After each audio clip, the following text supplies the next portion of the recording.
या आर्थिक नियोजनाचा मेन उद्देश काय आहे?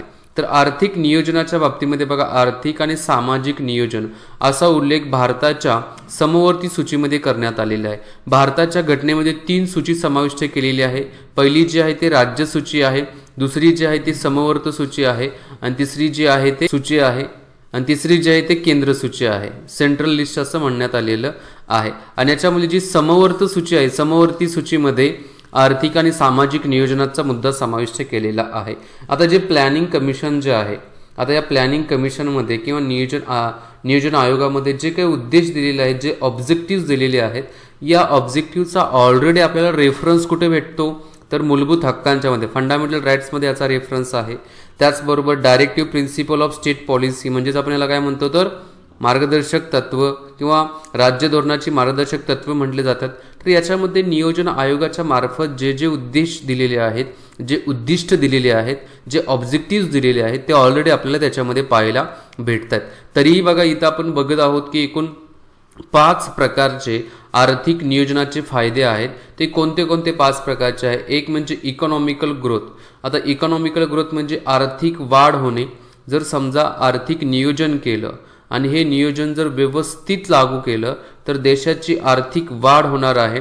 त्याचबरोबर आर्थिक वाढीबरोबरच आणखी मी एक मुद्दा ऍड करतो, इकॉनॉमिकल डेव्हलपमेंट पण होणार आहे, आर्थिक विकास पण होणार आहे। दुसरा मुद्दा बी आहे तो पॉवर्टी एलिव्हेशन, म्हणजे दारिद्र्याचं प्रमाण पण कमी होईल असं सांगितलेलं आहे, जर प्रॉपरली आर्थिक नियोजन केलं तर। बरोबर आहे, दारिद्र्याचं प्रमाणही कमी होईल, कारण दारिद्र्याचं प्रमाण कशामुळे वाढत आहे?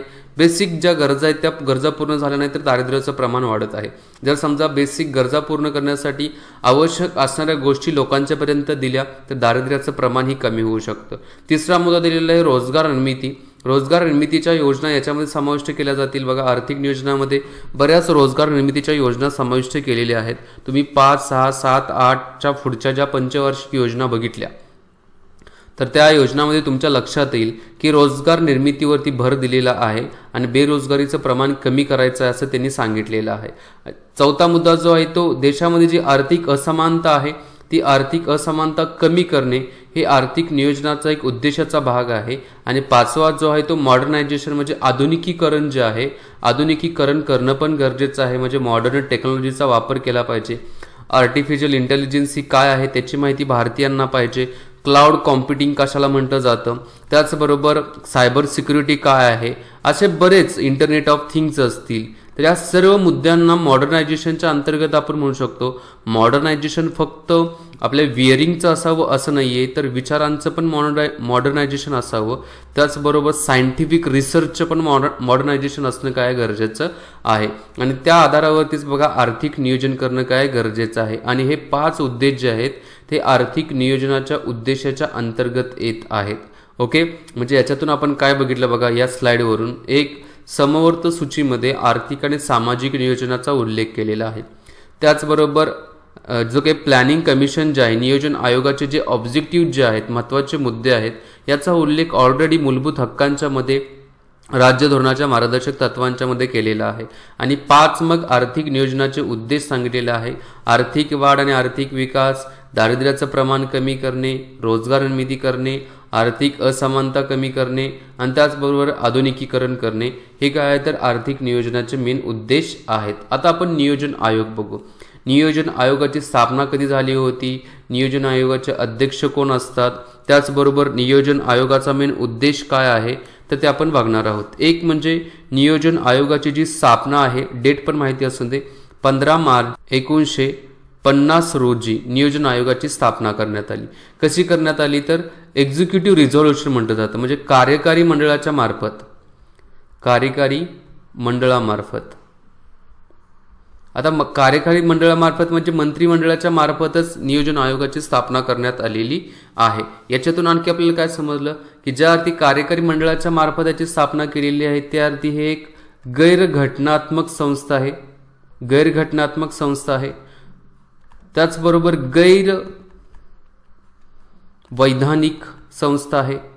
कायदा करून तयार केलेली आहे का?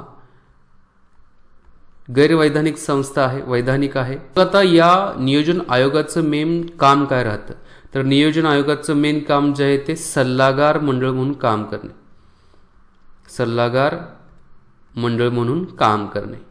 हे जे मी इथं लिहितो ना, ह्या तुमच्या नोट्स आहेत मित्रांनो.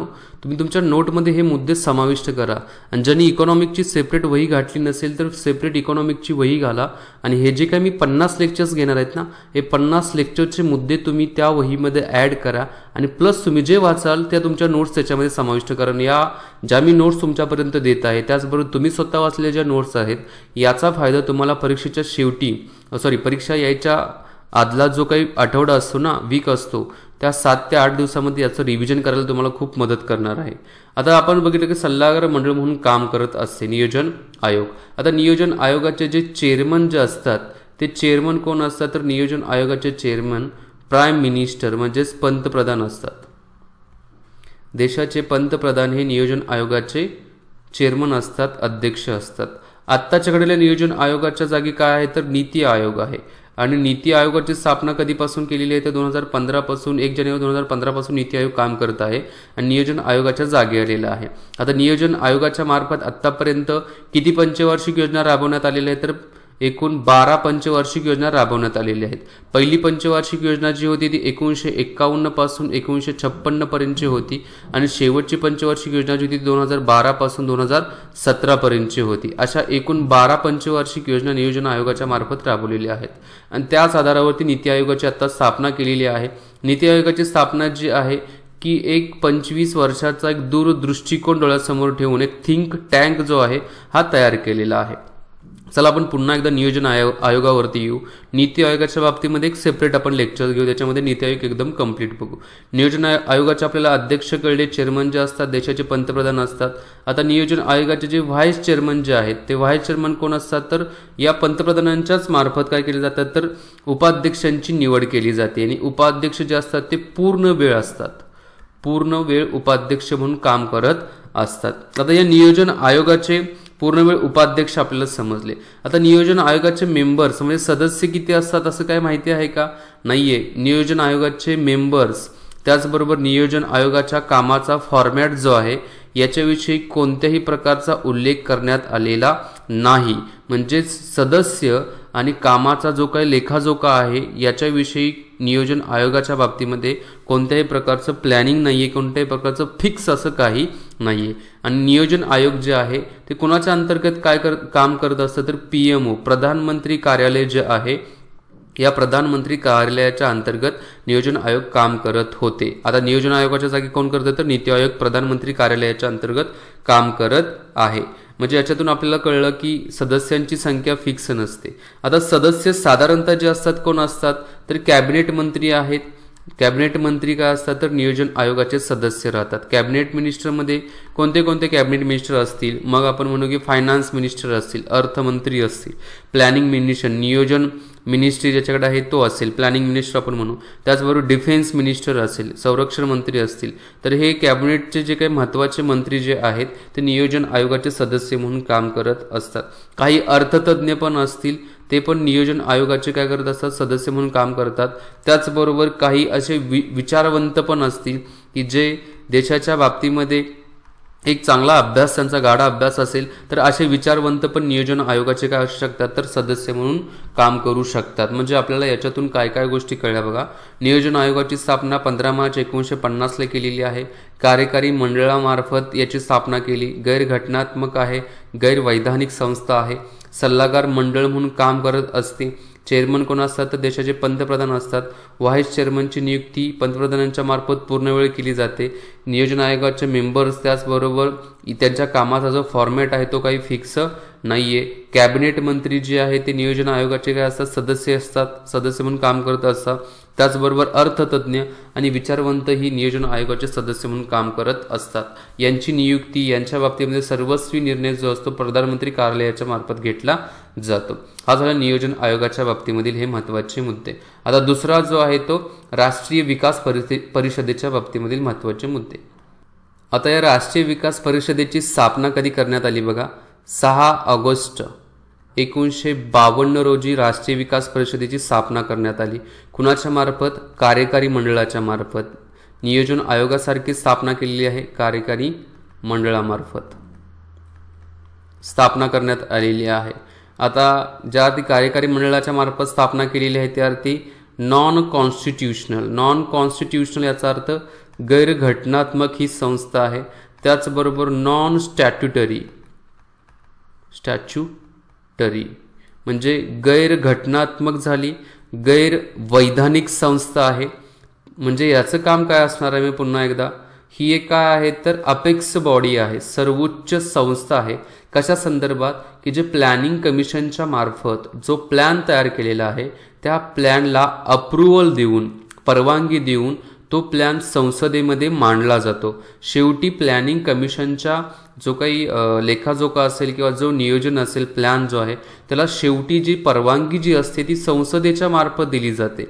पण संसदेमध्ये मांडण्यासाठी जी परवानगी लागते ती कोणाच्या मार्फत दिली जाते तर नॅशनल डेव्हलपमेंट काउन्सिलच्या मार्फत, राष्ट्रीय विकास परिषदेच्या मार्फत दिली जाते. म्हणजे प्लॅनिंग कमिशनच्या मार्फत अहवाल प्लॅनिंग तयार केलं जातं. ते प्लॅनिंग कुठे येतं, राष्ट्रीय विकास परिषदेमध्ये येतं. राष्ट्रीय विकास परिषदेने त्याला अप्रूव्ह केल्यानंतर ते संसदेमध्ये जातं आणि फायनली जे अप्रुव्हल राहतं ते फायनली अप्रुव्हल संसदेच्या मार्फत केलं जातं. आता राष्ट्रीय विकास परिषदेच्या बाबतीमधील आणखी महत्त्वाचे मुद्दे काय आहेत बघा. तर राष्ट्रीय विकास परिषदेचे जे काही चेअरमन जे असतात ते चेअरमन कोण असतात तर पुन्हा एकदा राष्ट्रीय विकास परिषदेचे चेअरमन भारताचे पंतप्रधान असतात. व्हाईस चेअरमन जे असतात ते कोण असतात तर व्हाईस चेअरमन एखाद्या मुख्यमंत्र्यांच्या मधून निवडले जातात आणि सदस्य जे असतात ते राहिलेले जे मुख्यमंत्री असतील राज्याचे ते सदस्य राहतात. म्हणजे एक व्हाईस चेअरमन निवडला जातो, मुख्यमंत्र्यांच्याच मधला आळीपाळीने राहू शकतं आणि सदस्य जे आहे ते राहिलेले जे काही मुख्यमंत्री आहेत ते सदस्य राहतात. त्याचबरोबर आता इथं बघा मुद्दा येत होता 1967च्या अगोदर एवढीच लोक म्हणजे एक चेअरमन, देशाचे पंतप्रधान आणि राज्याचे मुख्यमंत्री एवढेच राष्ट्रीय विकास परिषदेमध्ये होते. 1967च्या नंतर काय करण्यात आलं तर 1967 नंतर राष्ट्रीय विकास परिषदेमध्ये एक PM तर अध्यक्ष राहतात, त्याचबरोबर CM प्रत्येक राज्याच्या याच्यामध्ये असणार आहेत, त्याचबरोबर कॅबिनेट मंत्री, सर्वोच्च कॅबिनेट मंत्री याच्यामध्ये असणार आहेत. त्याचबरोबर जे केंद्रशासित प्रदेश आहेत, युनियन टेरिटरीज जे आहेत, या केंद्रशासित प्रदेशाचे जे प्रशासक जे असणार आहेत ते प्रशासक पण काय असणार आहेत, राष्ट्रीय विकास परिषदेमध्ये असणार आहेत. आणि जे प्लॅनिंग कमिशन जे आहे या प्लॅनिंग कमिशनचे सदस्य पण राष्ट्रीय विकास परिषदेमध्ये असणार आहेत, असं 1967 नंतर सांगण्यात आलेलं आहे. आता या राष्ट्रीय विकास परिषदेचं काम काय असतं आपण बघितलं की जो काही लेखाजोखा आहे त्याला अप्रुव्हल देणे आणि त्याचबरोबर म्हणजे जे प्लॅन तयार केलेलं आहे त्याला अप्रुव्हल देण्याचं काम राहतं.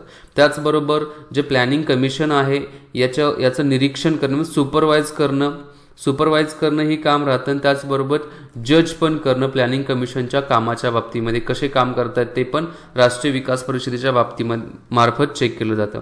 याच्यामध्ये असं सांगण्यात आलेलं आहे की राष्ट्रीय विकास परिषदेच्या कमीत कमी वर्षातून 2 मीटिंग्स होणे काय गरजेचं आहे, पर इयरली 2 मीटिंग होणं काय गरजेचं आहे असं सांगण्यात आलेलं आहे. म्हणजे आपल्याला राष्ट्रीय विकास परिषदेच्या बाबतीमधील हे मुद्दे कळले. पुन्हा एकदा कोणते कोणते मुद्दे आहेत बघा. 6 ऑगस्ट 1952ची स्थापना, कार्यकारी मंडळाच्या मार्फत स्थापना, गैरघटनात्मक संस्था आहे, गैरवैधानिक संस्था आहे. जो काही प्लॅनिंग कमिशनचा रिपोर्ट असतो त्या रिपोर्टला अप्रुव्हल जे असतं राष्ट्रीय विकास परिषदेच्या मार्फत दिलं जातं आणि नंतर तो संसदेमध्ये मांडला जातो. 1967च्या अगोदर चेअरमन, देशाचे पंतप्रधान, व्हाईस चेअरमन एक निवडला जातो आणि सदस्य इतर जे मुख्यमंत्री असतात ते मुख्यमंत्री सदस्य म्हणून काम करतात. 1967 नंतर पंतप्रधान, राज्यांचे मुख्यमंत्री, केंद्रीय कॅबिनेट मंत्री, त्याचबरोबर केंद्रशासित प्रदेशाचे प्रशासक आणि प्लॅनिंग कमिशनचे सदस्य एवढे राष्ट्रीय विकास परिषदेमध्ये असतात. ठीक आहे, तर हे झालं राष्ट्रीय विकास परिषदेच्या बाबतीमध्ये सर्वात महत्त्वाचे मुद्दे. नेक्स्ट आहे ते जिल्हास्तरीय नियोजन मंडळ. आता हे जिल्हास्तरीय नियोजन मंडळ आहे एकमेव हे जे नियोजन मंडळ जे आहे जिल्ह्याचं लेवलचं, ही एक घटना. त्याच्या अगोदर आपण बघितलं की कार्यकारी मंडळाच्या मार्फत अगोदरचं जे काही राष्ट्रीय विकास परिषद असेल, नियोजन आयोग असेल याची स्थापना केली होती. पण जिल्हास्तरीय नियोजन मंडळाची स्थापना घटनेच्या आधारावरती केलेली आहे. 74वी जी घटना दुरुस्ती झाली, 74वी घटना दुरुस्ती 1992ला झाली. याच्यामध्ये कलम 243ZD जे आहे ते जिल्हास्तरीय नियोजन मंडळाच्या संदर्भात देण्यात आलेलं आहे आणि त्या आधारावरती बघा जिल्हास्तरीय नियोजन मंडळाची स्थापना केली जाते. आणि या जिल्हास्तरीय नियोजन मंडळाचे जे चेअरमन असतात ते चेअरमन कोण असतात तर त्या जिल्ह्याचे पालकमंत्री जे आहेत ते पालकमंत्री त्या जिल्ह्याचे जिल्हास्तरीय नियोजन मंडळाचे काय असतात, चेअरमन म्हणून काम करत असतात. आणि सदस्य जे असतात, सदस्य कोण असतात, तर जिल्हा परिषदेचे जे काही अध्यक्ष जे असतील ते अध्यक्ष काय सदस्य म्हणून काम करत असतात, अध्यक्ष सदस्य म्हणून काम करत असतात. आणि सचिव जो असतो तो कोण असतो, तर जिल्हाधिकारी जो असतात ते जिल्हाधिकारी जिल्हा नियोजन समितीचे किंवा जिल्हा नियोजन मंडळाचे काय असतात, तर सचिव म्हणून काम करत असतात जिल्हाधिकारी. थोडी माहिती असून आता याच्यासाठी काय केलेलं आहे बघा, जिल्हा सदस्यांची एक संख्या जी आहे, काही इतर जे सदस्य आहेत यांच्या व्यतिरिक्त जे सदस्य राहत आहेत ना इथे दिलेले आहेत, त्यांच्या व्यतिरिक्त जे सदस्य आहेत त्यांची संख्या लोकसंख्येच्या आधारावरती ठरवली जाते. म्हणजे समजा एखाद्या जिल्ह्याची लोकसंख्या 20 लाख पर्यंत असेल तर त्यावेळेला त्या जिल्हास्तरीय नियोजन मंडळामध्ये एकूण 30 मेंबर्स असतील असं सांगण्यात आलेलं आहे.